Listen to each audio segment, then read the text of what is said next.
title of this note is the Equilibrant.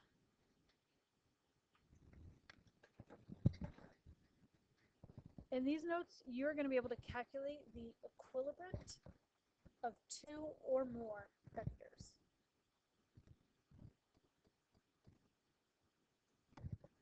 An equilibrant is the opposite of a resultant. So if we think about a resultant as a sum, so we'll sketch a picture here. Here's vector u, and here's vector v. If we were to add these two vectors together, we would find that their sum is over here. Because I can think of, okay, if I'm going to start at u, I would actually add v over here,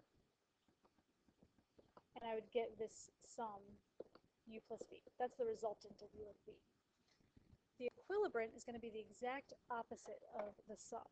So it's going to have the exact same magnitude, but it's going to go in the opposite direction. That's the equilibrant. The equilibrant is interesting because it's going to balance the two vectors. So if u and v, let's say you're walking your dog,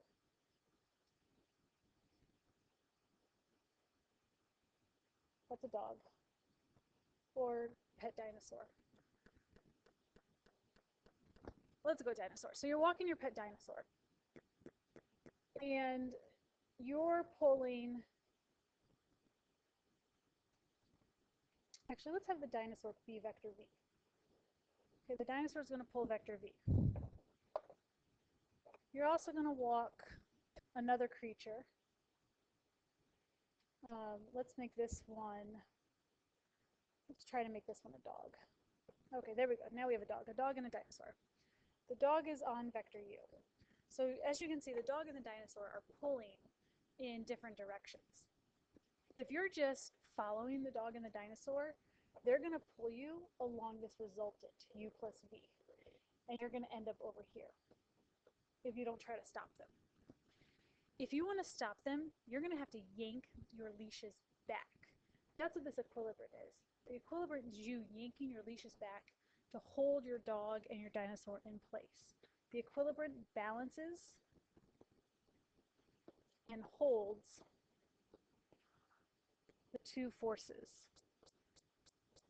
It could be more than two, however many they are. So if you ever want to balance anything, or pull back on something, or prevent something from moving forward, you're finding the equilibrant. So how do you actually calculate the equilibrant? 3 steps. First thing you want to do is you want to calculate the resultant. The equilibrant is going to be the exact opposite vector. That means you're going to change signs. So if you think about this, if your resultant is in quadrant 1, so you're graphing,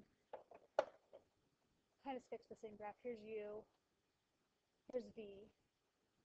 So a resultant is up here in quadrant 1.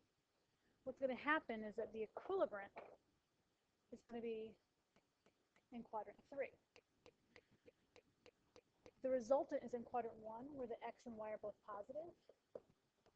So the equilibrant will have opposite signs. It'll be negative x, negative y. So it's going to go in the totally opposite direction.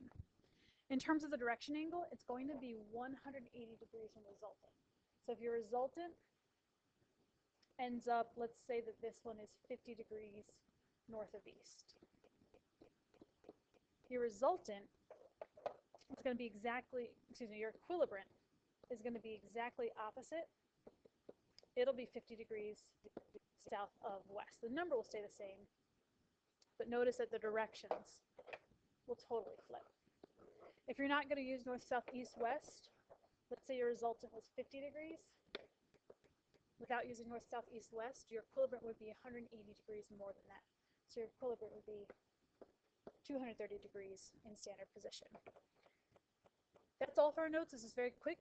Draw your line and get ready to calculate equilibrance in class.